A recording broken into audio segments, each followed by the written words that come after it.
ബഹുമാനപ്പെട്ട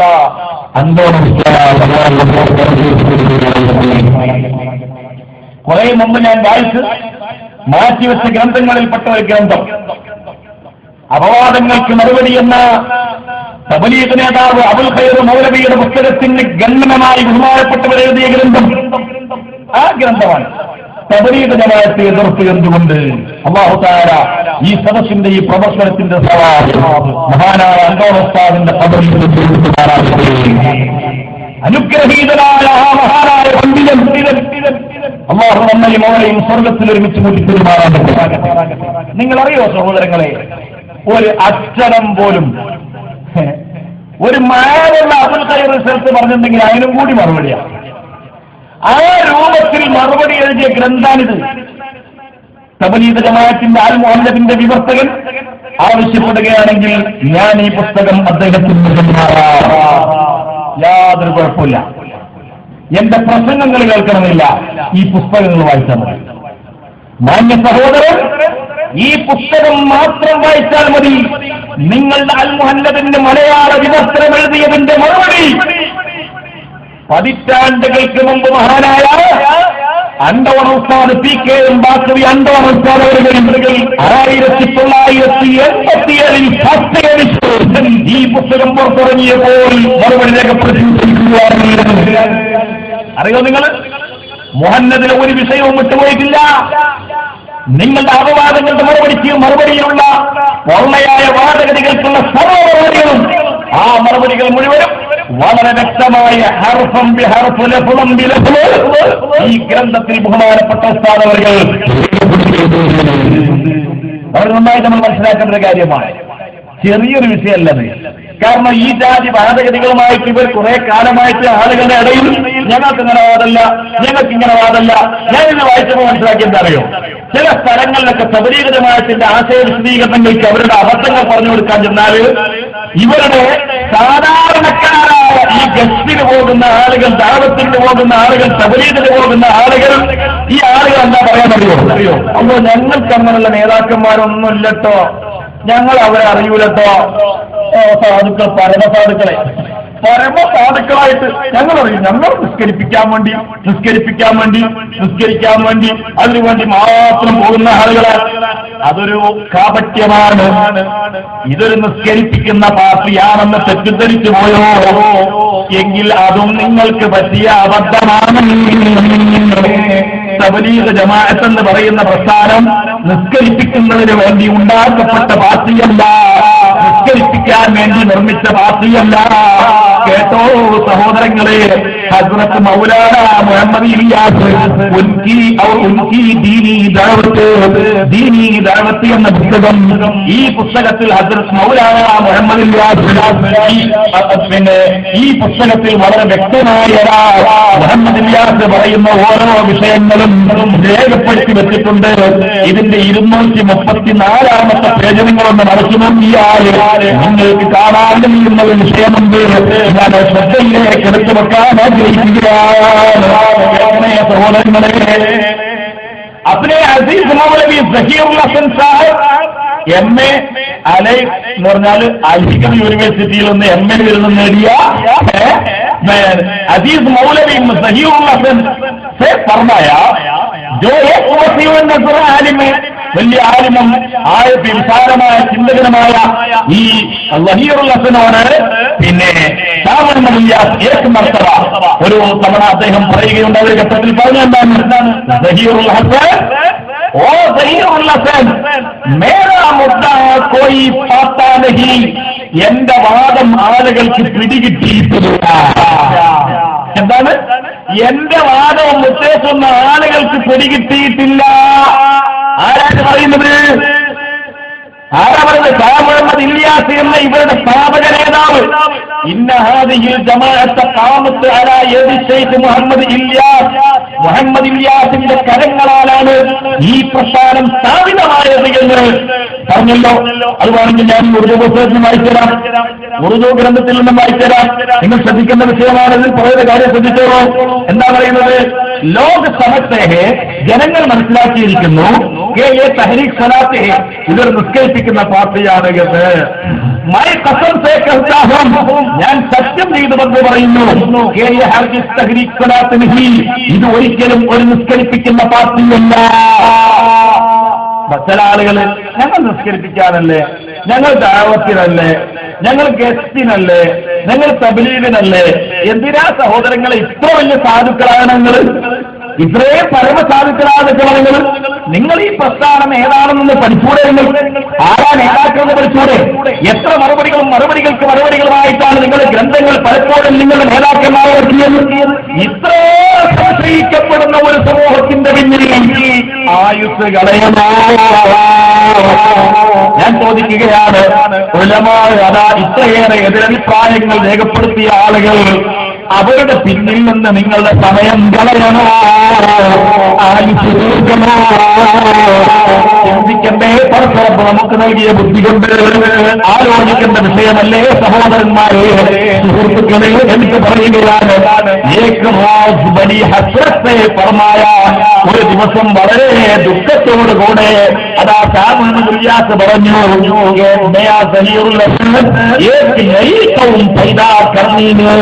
ഒരു പുതിയ ജനത പിറക്കേണ്ടതുണ്ട്, സൃഷ്ടിക്കപ്പെടേണ്ടതുണ്ട്, ഒരു പുതിയ പാർട്ടിക്ക് ഇവിടെ രൂപം നൽകപ്പെടേണ്ടതുണ്ട്. ഒരു പുതിയ പാർട്ടി, ഒരു പുതിയ പ്രസ്ഥാനം, ഒരു പുതിയ വിഭാഗം. ആ പുതിയ വിഭാഗത്തെ രൂപപ്പെടുത്തുന്നതിന് വേണ്ടി നിങ്ങൾ ഒരുപാട് മുഖവരകൾ അതിന് വേണ്ടി ഒരുക്കി വെച്ചിട്ടുണ്ട് എന്നത് ചരിത്രപരമായ ഒരു വസ്തുതയാണ്. മുഹമ്മദുകാരെ ശ്രദ്ധിക്കേണ്ട വിഷയമാണ്. നിങ്ങളിൽപ്പെട്ട ഓരോരുത്തരും ആലോചിക്കേണ്ട കാര്യമാണ്. ഫളാഇലെ തബ്ലീഗ് എന്ന പുസ്തകമാണിത്. ഫളാഇലെ തബ്ലീഗ്, തബ്ലീഗിന്റെ മഹത്വങ്ങൾ. ഈ തബ്ലീഗിന്റെ മഹത്വങ്ങൾ എന്ന നിങ്ങളുടെ പുസ്തകത്തിൽ നിങ്ങൾക്ക് കേൾക്കാൻ കഴിയും, വായിക്കാൻ കഴിയും. സഹോദരങ്ങളെ, ആകർഷണീയമായിരുന്ന ഈ പൂങ്കാവനം വീണ്ടും അനാകർഷണീയമായി. ഈ പൂങ്കാവനത്തെ പറ്റി കിതാബുകളിൽ കാണുന്ന വർണ്ണനയും അവിടെ വരയ്ക്കപ്പെട്ട ചിത്രങ്ങളും തോട്ടത്തിൽ വന്ന് നോക്കിയാൽ കാണപ്പെടാനായി. അങ്ങനെ ഇസ്ലാം എന്നത് ഗ്രന്ഥത്തിൽ മാത്രവും മുസ്ലിമീങ്ങൾ ഖബറിലും എന്ന സ്ഥിതിയിലായി. ഇസ്ലാം ആകർഷകമാണ്, ഇസ്ലാം ആകർഷണീയമാണ്, ജനങ്ങളെ മുഴുവനും ആകർഷിക്കുകയാണ്, ലോകത്തെ മുഴുവനും അതിലേക്ക് ശ്രദ്ധിപ്പിക്കുകയാണ്. അങ്ങനെയുള്ള പൂങ്കാവനമാകുന്ന ഇസ്ലാം അവിടെ വരച്ചു വെക്കപ്പെട്ട ചിത്രങ്ങൾ അത് മാഞ്ഞുപോയി, അവിടെ കാണുന്ന പുഷ്പങ്ങൾ ഇല്ലാതെ ആയിപ്പോയി. അങ്ങനെ അതാ കിതാബുകളിൽ കണ്ടത് തോട്ടത്തിൽ വന്നു നോക്കിയാൽ കാണാത്തതുപോലെയാണെന്നത് കേവലം ഗ്രന്ഥങ്ങളിൽ ഒതുങ്ങി. മുസ്ലിമീങ്ങളാകട്ടെ ഖബറിലെത്തി. അങ്ങനെയുള്ള ഒരു ഘട്ടം വന്നപ്പോൾ അതാ അങ്ങനെയുള്ള ഘട്ടം വന്ന സമയത്ത് അങ്ങനെ ചുരുങ്ങിയ കാലം കൊണ്ട് അദ്ദേഹത്തിന്റെ ശ്രമപരമായി ലോകമൊട്ടുക്കും ഇന്ന് ദീനിനു വേണ്ടിയും ധനവും ശരീരവും അർപ്പണം ചെയ്ത് പരിശ്രമിക്കാനുള്ള ഒരു താല്പര്യം വളരുകയും പല ആയിരക്കണക്കിന് ലോകത്തിന്റെ നാനാഭാഗങ്ങളിലും ജമാഅത്തുകളായി പുറപ്പെട്ട് ദീനിനെ പഠിപ്പിക്കുക, ദീനിൽ നിന്നും അകന്നു പോയിക്കൊണ്ടിരിക്കുന്നവരെ ദീനുമായി എടുപ്പിക്കുക മുതലായ പരിശ്രമങ്ങൾ ചെയ്തുകൊണ്ടിരിക്കുന്നു. ആരാ ചെയ്തുകൊണ്ടിരിക്കുന്നത്?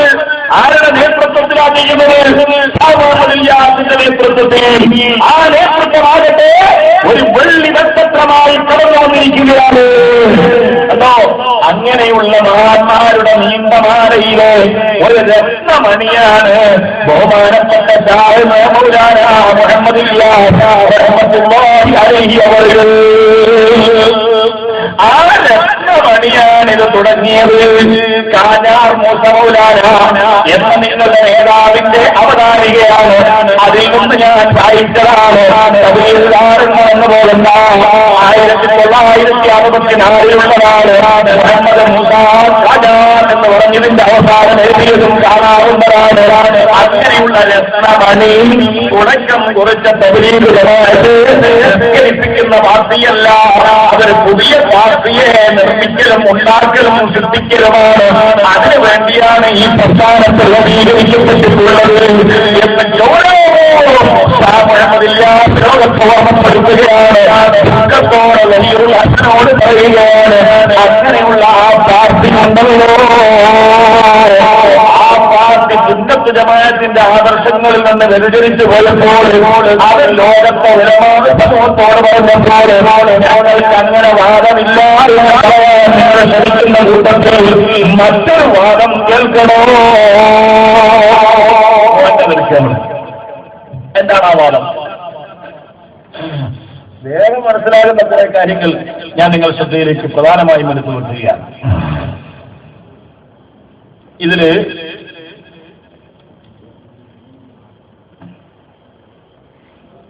52-ാമത്തെ പേജ് പരിശോധിക്കുക. കുറേ കാര്യങ്ങൾ വിശദീകരിക്കാനുണ്ട്, കുറേയേറെ കാര്യങ്ങൾ. 50-ാമത്തെ പേജ് മുതൽ തുടങ്ങുന്നത് മൗലിദ് പാരായണം എന്ന അധ്യായം. മൗലിദ് പാരായണം ഇതിന്റെ 52-ാമത്തെ പേജിൽ എന്നിട്ട് പറയുന്നു, ഞങ്ങൾ മൗലിദിനെ നിഷേധിക്കുന്നവരാണെന്നുള്ള വാദം നുണയന്മാരും കള്ളന്മാരുമായ എതിരാളികൾ ഞങ്ങളുടെ മേൽ കെട്ടിച്ചമച്ച് പറഞ്ഞതാണ്. ആര്? നിങ്ങൾ കേൾക്കണേ, തബ്ലീഗുകാർ പറയാനേ. തബ്ലീഗ് ജമാഅത്തിന്റെ ആളുകൾ മൗലിദിനെ എതിർക്കുന്നു എന്നത് ഞങ്ങളുടെ പേരിലുള്ള പച്ച നുണയാണ്. എന്നാ ഈ നുണ പറഞ്ഞതാരാ? നമ്മൾ നോക്കാം. ഈ നുണ പറഞ്ഞത് ആരാണെന്ന് പരിശോധനാർത്ഥങ്ങൾ ഒരുപാട് ചോദ്യങ്ങളും മറുപടികളും ഒക്കെ നടക്കും. ഇത് ഗ്രന്ഥം ഫത്താവ റഷീദിയ. ഈ ഫത്താവ റഷീദിയയുടെ 130-ാമത്തെ പേജ് ഞാൻ വായിക്കാൻ പോകുന്നത്. 130-ാമത്തെ പേജ്.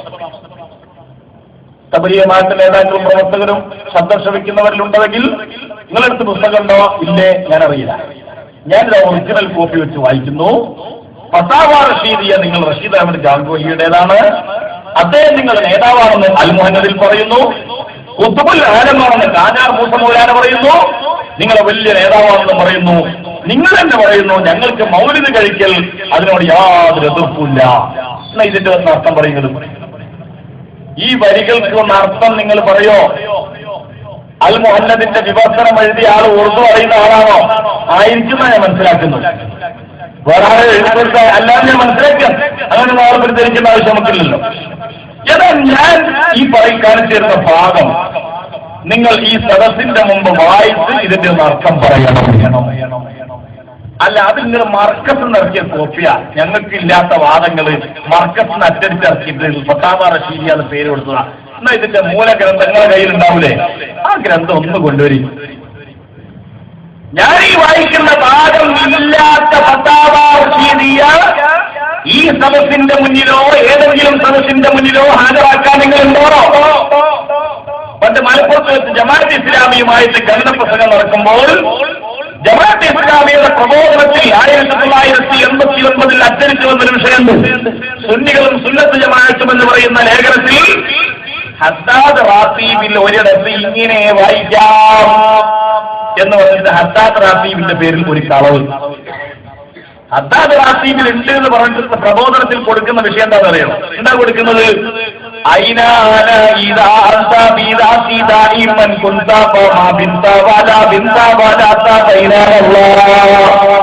ഇങ്ങനെ ഹദ്ദാദ് റാത്തീബിലുണ്ട് എന്ന് പ്രബോധനത്തിൽ എഴുതി.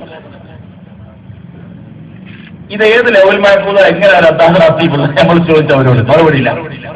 അതിന് നേരെ ചുമടുണ്ട് നുബുവത്ത് വാദം സുന്നികളിൽ കടന്നുകൂടിയത് കാണുക. സുന്നികൾക്ക് നുബുവത്ത് വാദം പ്രവാചകത്വവാദം ഉണ്ട് എന്ന് വാദിച്ചുകൊണ്ട് പറഞ്ഞത് മുഹീദ്ദീൻ ശൈഖുകളുടെ മൗലിദിൽ മുഹീദ് ശൈഖുകൾ പറയുന്നതായി ഗ്രന്ഥവക്താവ് ഉദ്ധരിക്കുന്നു.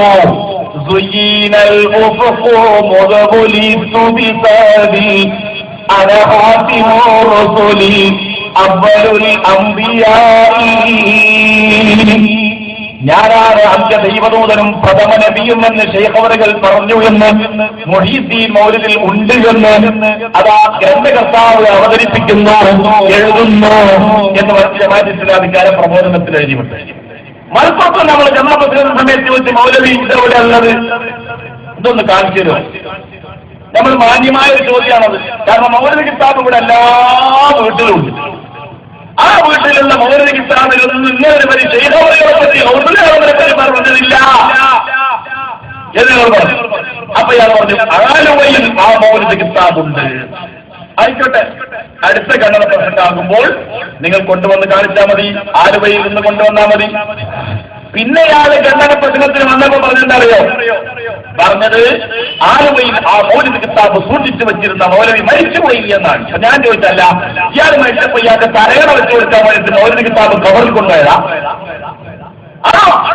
പിന്നെ അയാളെ കണ്ടിട്ടില്ല, ജമാഅത്തുകാരന്റെ മൗലവിയെ പോലെ കണ്ടില്ല എന്നതുപോലെ തബ്ലീഗ് ജമാഅത്തിന്റെ ആളുകളെ ഞങ്ങൾ തിരിച്ച് അങ്ങോട്ട് ചോദിക്കുകയാണ്, ഫത്താവ റഷീദിയ നിങ്ങളുടെ കയ്യിലുണ്ടോ?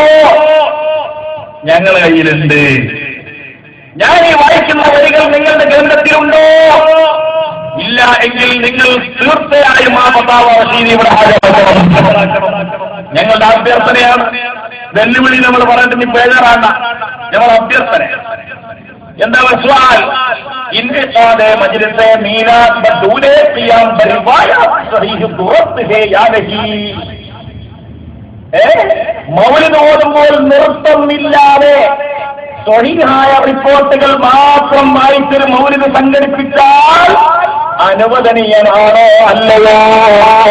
ഈ വ്യാഖ്യാനത്തിന്റെ ആവശ്യമില്ല. അത് നിർത്തുള്ളത് കൊണ്ടാണ്, അനാചാരമുള്ളത് കൊണ്ടാണ്, മോശപ്പെട്ട വാർത്തകൾ ഉള്ളത് കൊണ്ടാണ്, മൗലൂആയ കഥകൾ ഉള്ളത് കൊണ്ടാണ്. ഒന്നും പറയേണ്ട, ചോദ്യം ഇതാണ്. റിപ്പോർട്ട് മാത്രം വായിച്ചുകൊണ്ട് നൃത്തം ഇല്ലാതെ വിലാദത്തിന്റെ വിഷയം പറയുമ്പോൾ, നിങ്ങളുടെ ജനത്തെ സംബന്ധിച്ച കാര്യം പറയുമ്പോൾ പറയുമ്പോൾ എഴുന്നേറ്റ് നിൽക്കുന്നില്ല. അതൊന്നുമില്ലാതെ ഒരു മൗലിദ് സംഘടിപ്പിച്ചാൽ അത് അനുവദനീയമാണോ അല്ലയോ? ചോദ്യമാണ്. ഈ ചോദ്യം റഷീദ് അഹമ്മദ് ഗാംഗോഹിയോടാണ്. ആ ഗാംഗോഹി നിങ്ങളുടെ നേതാവാണ് എന്ന് ഒരു സ്ഥലത്തല്ല പല സ്ഥലത്തും എഴുതിയിട്ടുണ്ട്. അത് ഖുതുബുൽ ആലമാണെന്ന് എഴുതിയിട്ടുണ്ട്. അതേ ആലമിനോടുള്ള ചോദ്യമാണ്. ജവാബ് മറുപടി കണ്ടു. ഇന്തിഖാദെ മജ്ലിസെ മൗലൂദ് ഒരു അവസ്ഥയിലും മൗലിദ് സംഘടിപ്പിക്കൽ പാടുള്ളതല്ല.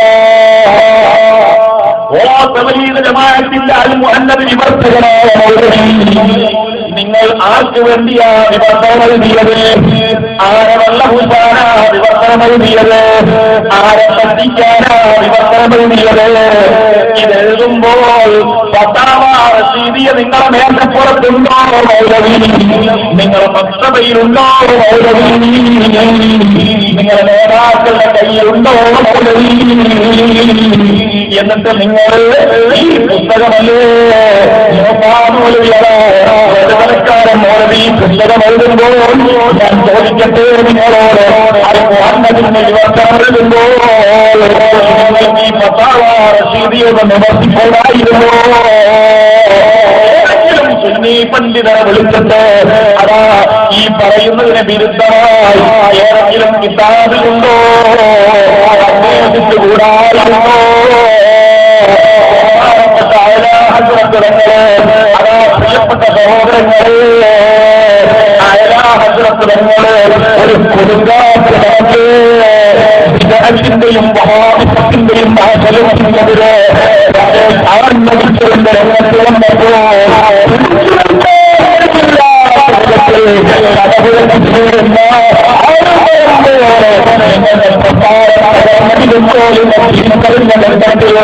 നിങ്ങളുടെ സഹാരം എഴുതിയ നിങ്ങളുടെ ഗ്രന്ഥമുണ്ടല്ലോ,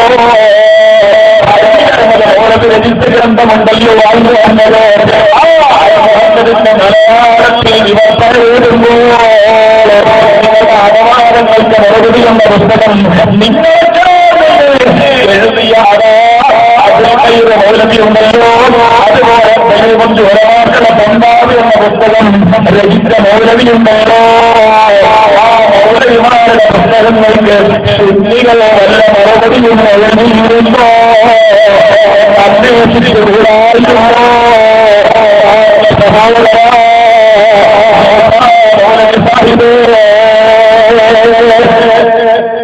പഠിപ്പിക്കാൻ ഞങ്ങൾ ആഗ്രഹിക്കുകയാണ്. ആളുകളുടെ മുന്നിലേക്ക് പുസ്തകം എഴുതുമ്പോൾ, നിങ്ങൾ വല്ലതും കുത്തിക്കുറിക്കുമ്പോൾ നിങ്ങൾ ധരിക്കണ്ട അതാളുകൾ അപ്പടി എന്ന് വീഴുമെന്ന്, എല്ലാ നാവും കൈകളും പിടിച്ചു കെട്ടാമെന്ന്, തൂലികകളും എത്രമാകുമെന്ന് ഒരു കാര്യം നിങ്ങൾ ഓർത്തോളൂ. അതിൽ സുന്നത്തുകൾ ജമാഅത്തിന്റെ ചുണക്കുട്ടികൾ ഇവിടെ നിലനിൽക്കുന്ന കാലത്തോളം നിങ്ങളുടെ അബദ്ധങ്ങളിൽ ജനങ്ങൾ തുറന്ന് കാണിച്ചുകൊണ്ട് അത് വളരെ ഗൗരവത്തിൽ നിങ്ങൾ ചിന്തിക്കേണ്ട വിഷയമാണ്. പ്രിയപ്പെട്ട സഹോദരങ്ങളെ, സുഹൃത്തുക്കളെ, ഇതൊരു ചെറിയ കാര്യമല്ല, ഇത് ദുനിയാവിന്റെ വിഷയമല്ല, ഇത് ഭൗതികതയുടെ കാര്യമല്ല, ഇത് പാരത്രിക ലോകത്തിന് വേണ്ടിയുള്ള വിഷയമാണ്. ആ കാര്യം നമ്മൾ വളരെ ഗൗരവമാണ് ചിന്തിക്കുകയും മനസ്സിലാക്കുകയും ചെയ്യൽ അനിവാര്യമാണ്. പുതിയമായ വിഷയങ്ങളിലേക്ക് പോവുകയല്ല. നിങ്ങൾ ചോദിക്കും, ഇനി ഇല്ല ഒരു 4-5 ആളുകൾ മധ്യസ്ഥന്മാരായിട്ടുണ്ടെങ്കിൽ നിങ്ങൾ പിടിച്ചോളി, ഞാൻ ഈ പുസ്തകങ്ങൾക്ക് ഫത്താവ റഷീദിയ. അല്ല, ഇതൊന്നും അടങ്ങണല്ലോ ഈ സംഭവം. ഇവരെ ഈ ഞങ്ങൾക്ക് വാദല്ല നേതാക്കളെ കിതാബ് നോക്കിയത് തന്നെ ഉള്ളൂ. എന്നിട്ട് വാദല്ല എന്ന് പറയാം. നിങ്ങൾ പുസ്തകത്തിൽ നോക്കിയതല്ലേ ഉള്ളൂ സഹോദരങ്ങളെ. നിങ്ങൾ നേതാക്കളെ ഗ്രന്ഥം നോക്കിയാൽ സംഗതികളൊക്കെ തന്നെ ഉള്ളൂ. ഞാൻ വേറൊന്ന് വായിക്കാം. ഇനി ഇതുമില്ല എന്ന് പറയുമോ? എന്താ പറയുന്നത് സഹോദരന്മാർ കേട്ടോളൂ. ഇതിൽ പറയുന്ന വേറെ വിഷയം എന്താ? 62-ാമത്തെ പേജ്. യാ റസൂലല്ലാഹ് പുക്കാർന, യാ റസൂലല്ലാഹ് എന്ന് വിളിക്കൽ ഇതിൽ പറയുന്നു. അധ്യായം എന്റെ കയ്യിലുള്ള ഫത്താവ റഷീദിയിൽ ഉണ്ട്. യാ റസൂലല്ലാഹ് പുക്കാർന, ഇത് ഫത്താവ റഷീദിയാണ്. മക്തബ താനവി ദയ്യൂബന്ദിലെ താനവി മക്തബയിൽ നിന്ന് പ്രസിൽ നിന്ന് പുറത്തിറക്കപ്പെട്ട ഗ്രന്ഥാണിത്. ഇതിൽ പറയുന്ന വിഷയം എന്താണ്? സുആൽ, ചോദ്യം. या रसूल अल्लाह, दूर से या नजदीक कब्र शरीफ से पुकारना जायज है या नहीं? ഖബറിന്റെ അടുത്ത് വെച്ചോ ദൂരെ നിന്നോ യാ റസൂലല്ലാഹ് എന്ന് വിളിക്കാൻ പറ്റുമോ ഇല്ലയോ ചോദ്യാണ്. മറുപടി എന്താണ്? ജവാബ്. കേട്ടോളൂ, നന്നായി കേട്ടോളൂ. ഈ അടുത്ത വിഷയത്തിലേക്കുള്ള ചൂട് കൂടിയാണ്. ജബ് അംബിയായെ അലൈഹിസ്സലാത്തു വസ്സലാം കോ ഇൽമേ ഗൈബ് നഹീ तो या रसूल अल्लाह कहना दीन जायज होगा. ഒരു നബിക്കും അദൃശ്യ ജ്ഞാനമില്ല, അതുകൊണ്ട് യാ റസൂലല്ലാഹ് എന്ന് വിളിക്കൽ അനുവദനീയമല്ല. മുഹമ്മദ് എടുക്കൂ സഹോദരങ്ങളെ. നിങ്ങൾ ഈ അൽ മുഹമ്മദ് എന്ന പുസ്തകത്തിലെ ഒരു അധ്യായം എന്താണ്? നബിതങ്ങളെ സിയാറത്ത് ചെയ്യൽ എന്ന അധ്യായം കഴിഞ്ഞാൽ പിന്നീട് ഉള്ള അധ്യായങ്ങളിൽ നിങ്ങൾക്ക് കാണാൻ കഴിയുന്ന മറ്റൊരു അധ്യായം എന്താണ്? നബി സല്ലല്ലാഹു അലൈഹി വസല്ലം ആ ഹബീബായ നബിതങ്ങൾ അവിടുത്തെ അദൃശ്യജ്ഞാനത്തെ സംബന്ധിച്ചുള്ള വിഷയങ്ങൾ അതാ വിവരിച്ചുകൊണ്ട് നബിതങ്ങളുടെ ജ്ഞാനം എന്ന് പറഞ്ഞ 42-ാമത്തെ പേജിൽ ഒരു അധ്യായം കാണാം. ഓ മൂസാ നബി, നിങ്ങളോട് ഞാൻ മറ്റൊരു കാര്യം പറയട്ടെ. നിങ്ങളുടെ അപവാദങ്ങൾക്ക് മറുപടി എന്ന പുസ്തകം നിങ്ങൾ വായിച്ചിട്ടുണ്ടോ? ഈ അപവാദങ്ങൾക്ക് മറുപടി എന്ന് പറയുന്ന പുസ്തകത്തിൽ എത്രയേറെ പേജുകളിലാ ചർച്ച ചെയ്തത് ഈ വിഷയം. എത്രയേറെ പേജുകളിലാ ഈ വിഷയം ചർച്ച ചെയ്തത്.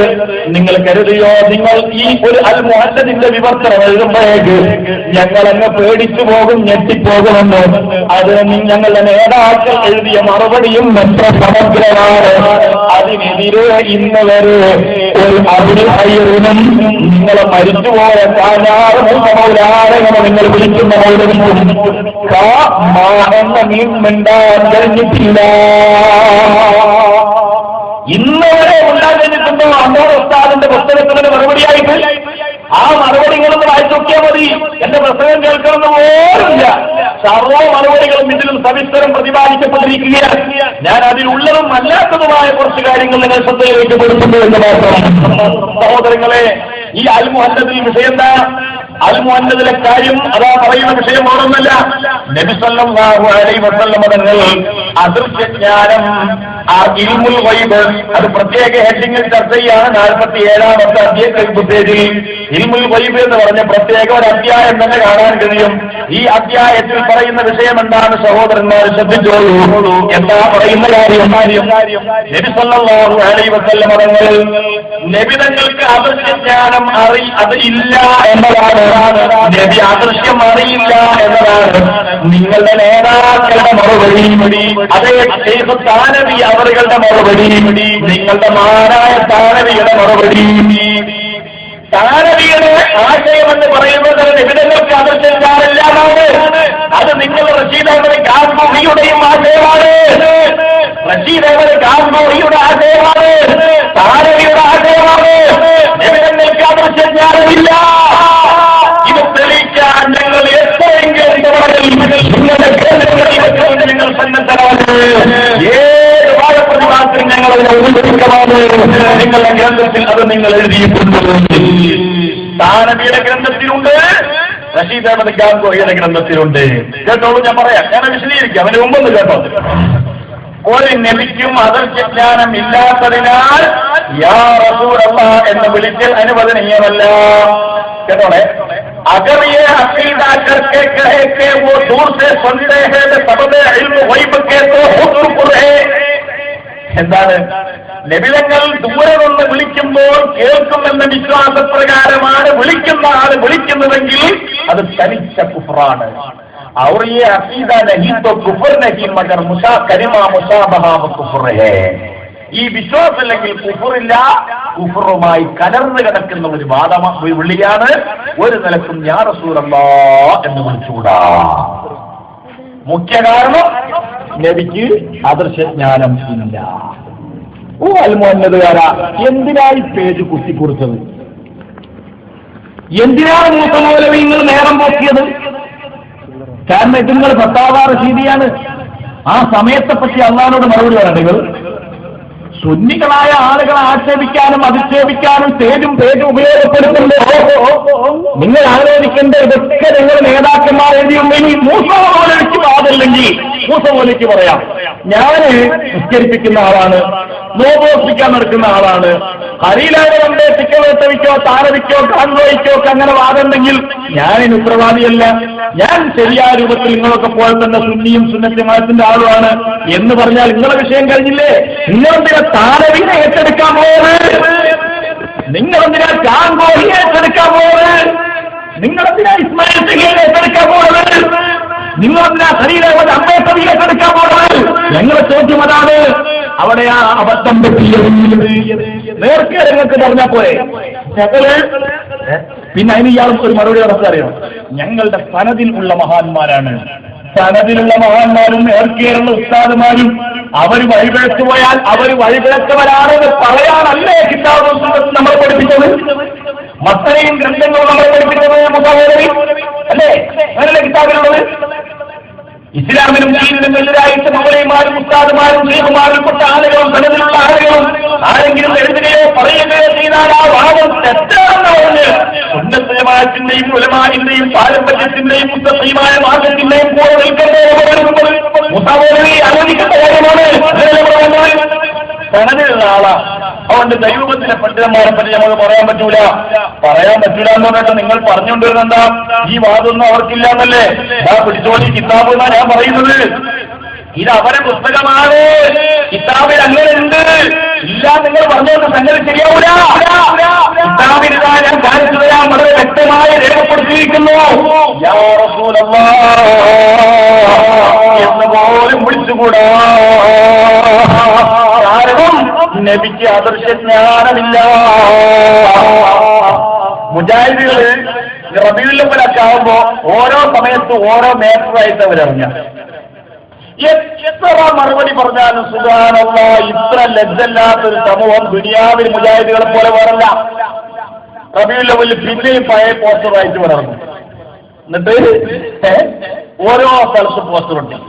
ഇപ്പൊ പോസ്റ്റർ ജിന്ന് പോസ്റ്ററാ, കുട്ടിച്ചേത്താൻ പോസ്റ്റർ, അങ്ങനെയൊക്കെ എപ്പോഴും വലിയ നവോത്ഥാനത്തിന്റെ ആളുകളാണെന്നാ പറഞ്ഞത്. അത് വിശദീകരിക്കുകയാണെങ്കിൽ നമ്മൾ ഒരുപാട് വിഷയങ്ങൾ പറയാനുണ്ട്. ഞാൻ അതിലേക്ക് ഇപ്പൊ കിടന്നാൽ സമയം നമുക്ക് മതിയാവില്ല. നമുക്ക് ചെറിയ സമയം കൊണ്ട് നമുക്ക് അവസാനിപ്പിക്കണമല്ലോ. സഹോദരങ്ങളെ, സുഹൃത്തുക്കളെ, നിങ്ങൾ ആലോചിച്ച് നോക്കി. ഇത് പറയുന്നത് അറിയാം, അവര് നമ്മള് യാ നബി സലാം അലൈക്കും, യാ റസൂൽ സലാം അലൈക്കും, യാ ഹബീബ് സലാം അലൈക്കും, സ്വലവാത്തുല്ലാഹി അലൈക്കും. അല്ലാഹുവിന്റെ ഹബീബിനെ അവിടുത്തെ വിളിച്ചുകൊണ്ടതാ അവിടുത്തെ സലാമുകൾ ഉൾക്കൊണ്ട പദ്യങ്ങൾ, ആ പദ്യങ്ങൾ നമ്മളിങ്ങനെ ചൊല്ലുകയാണ്. സലാം ബൈത്തുകൾ, അത് നമുക്ക് അറിയാവുന്ന വിഷയമാണ്. ഇതിനെ പരിഹസിച്ചിട്ട് അവർ പറഞ്ഞെന്താ, നബിതങ്ങൾ ഇങ്ങനെ വിളിച്ചിട്ട് സലാം പാട്ട് പാടലാണോ എന്ന് ചോദിച്ചിട്ട് ഒരു പരിഹസിച്ചു അല്ലേ. എന്നാൽ അവരുടെ നേതാവായ ഇബ്നു അബ്ദുൽ വഹാബിനെ സംബന്ധിച്ച് ഒരു പാട്ടും ബൈത്തും അവർക്കുണ്ട്. ആ പാട്ടും ബൈത്തും എന്താണ്? സലാമുൻ അലാ നജ്ദിൻ വമൻ ഹല്ല ഫീ നജ്ദി വഇൻ കാന തസ്ലീമി അനിൽ ബഅദി ലം യജ്ദി ഖിഫി വസ്അലി അന്നാ മിൻ ഹല്ല സൗഹ